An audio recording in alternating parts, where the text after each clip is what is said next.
पायल एक शांत और अकेली लड़की थी। उसके माता पिता एक कार दुर्घटना में मर गए थे और वो अपनी दादी के साथ एक पुराने सुनसान घर में रहती थी। घर एक पहाड़ी पर था और उसके चारों ओर केवल जंगल थे।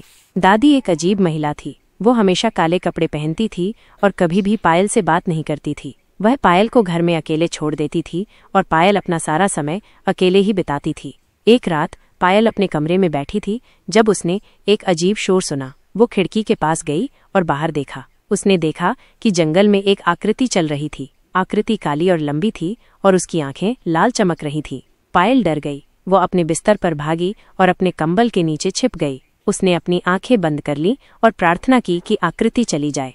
कुछ देर बाद शोर बंद हो गया। पायल ने अपनी आंखें खोली और देखा कि आकृति गायब हो गई थी।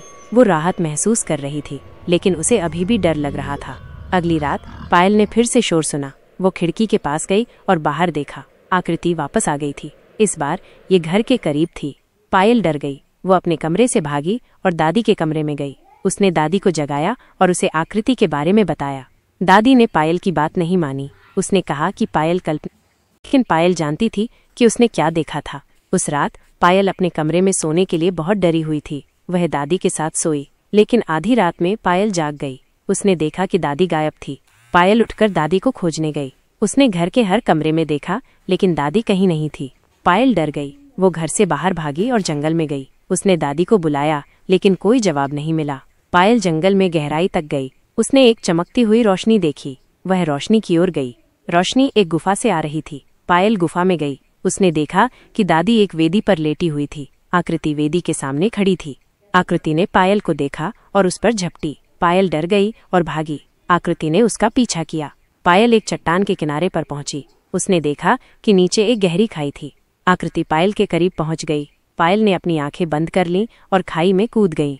पायल जाग गई। वो अपने बिस्तर पर थी। सूरज चमक रहा था और पक्षी गा रहे थे। पायल को नहीं पता था कि उसने जो कुछ भी अनुभव किया था वो एक सपना था या वास्तविकता, लेकिन वो जानती थी कि वो उस रात को कभी नहीं भूले। पायल का दूसरा भाग है। अकेली पायल भाग दो, वापसी का साया। पायल जब खाई में गिरी तो उसे लगा जैसे उसकी सांसें थम गईं, पर फिर उसे एक नरम घास के ढेर पर गिरने का एहसास हुआ। वो बच गई थी, लेकिन अब उसे पता था वो अकेली नहीं थी। उस रात के बाद से पायल का जीवन बदल गया। वो जानती थी कि दादी और वो काली आकृति एक गहरे रहस्य से जुड़े थे। उसने फैसला किया कि वो इस रहस्य को जाने बिना नहीं रहेगी। उसने दादी की पुरानी डायरियां और किताबों को छानना शुरू किया। उनमें उसे अजीबोगरीब मंत्र, काले जादू के चित्र और उस आकृति के बारे में भयानक कहानियां मिली। उसे पता चला कि दादी एक प्राचीन जादूगरनी थी जिसने काली शक्तियों से समझौता किया था ताकि वह अमर हो सके, और वह आकृति जिसे वे छाया कहते थे उसकी सेवक थी, उसकी रक्षा करने और उसकी इच्छाओं को पूरा करने के लिए। पायल को यह भी पता चला कि दादी को अपनी अमरता कायम रखने के लिए हर पूर्णिमा की रात को एक निर्दोष आत्मा की बलि देनी होती थी। यही कारण था कि वो पायल को बलि चढ़ाने के लिए गुफा में ले गई थी। पायल को डर और गुस्से का मिश्रण महसूस हुआ। वह जानती थी कि उसे इस भयानक चक्र को रोकना होगा। उसने दादी की किताबों में एक ऐसा मंत्र खोजा जो छाया को नष्ट कर सकता था, लेकिन इस मंत्र को पूरा करने के लिए उसे एक खास चीज की जरूरत थी, एक शुद्ध दिल की आत्मा जो केवल प्यार और बलिदान से भरी हो। पायल जानती थी कि उसे क्या करना है। अगली पूर्णिमा की रात वो गुफा में वापस गई। दादी और छाया वहां थे, बलि की तैयारी कर रहे थे। पायल ने मंत्र पढ़ना शुरू किया। उसकी आवाज गूंज उठी और गुफा एक नीली रोशनी से भर गई। छाया दहाड़ उठी, लेकिन पायल ने अपना ध्यान केंद्रित रखा। जब मंत्र चरम पर पहुंचा, पायल ने खुद को छाया के सामने कर दिया। उसने अपनी आंखों को बंद कर लिया और अपने माता पिता और दादी के साथ बिताए अच्छे पलों को याद किया। उसकी आंखों से आंसू बह निकले जो प्यार और बलिदान की शक्ति से भरे थे। एक तेज धमाके के साथ छाया गायब हो गई। दादी चीख उठी और उसकी त्वचा सिकुड़ गई, धूल में बदल गई। पायल ने अपनी आंखें खोलीं और गुफा में शांति छा गई। बुराई हार गई थी। पायल उस गुफा से बाहर निकली, सूरज की रोशनी में एक नई शुरुआत के साथ। वो जानती थी कि वो हमेशा अकेली रहेगी, लेकिन अब उसके पास एक मकसद था, उन लोगों को बचाने का जो छाया की तरह अंधेरे में भटक रहे थे। छाया के विनाश और दादी के अंत के बाद पायल ने उस पुराने घर को छोड़ दिया। वह अब उस जगह की यादों से घिरी नहीं रहना चाहती थी जहां उसने इतना दर्द और अकेलापन महसूस किया था। वह एक नई शुरुआत चाहती थी।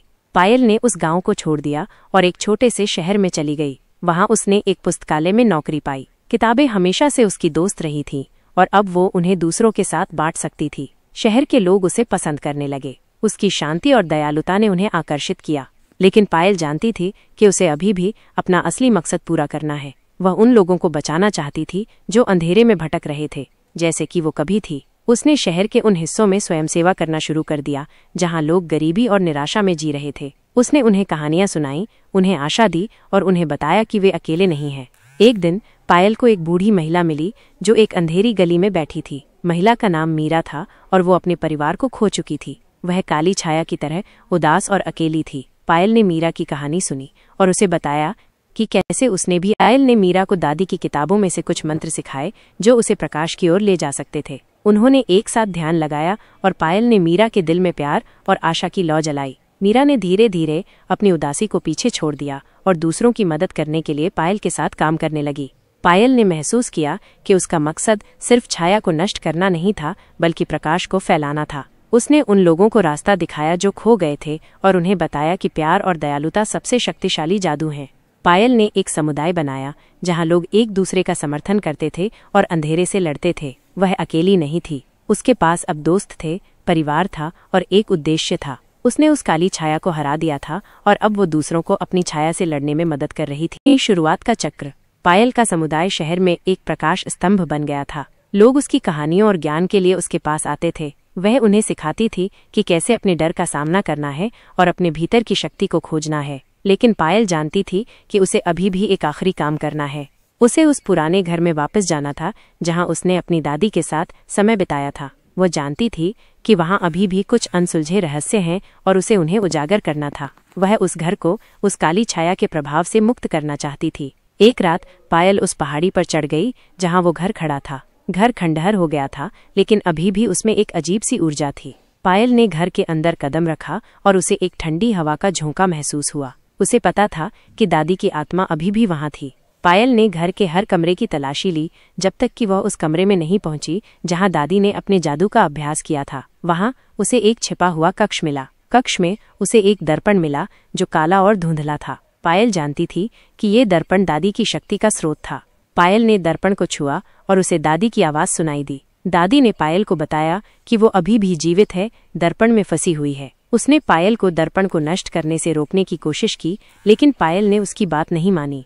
पायल ने मीरा और अपने समुदाय के अन्य सदस्यों को बुलाया। उन्होंने एक साथ मिलकर ध्यान लगाया और दर्पण पर प्रकाश की किरणें डाली। दर्पण टूट गया और दादी की आत्मा हमेशा के लिए मुक्त हो गई।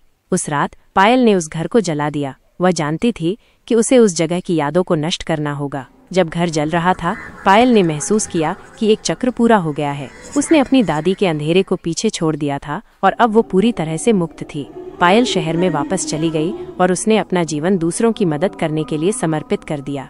वह एक प्रकाश स्तंभ बन गई जो अंधेरे में रास्ता दिखाता था। और वह जानती थी कि भले ही वह अकेली थी, लेकिन वह कभी भी अकेली नहीं थी। उसके पास एक समुदाय था, एक परिवार था और एक उद्देश्य था।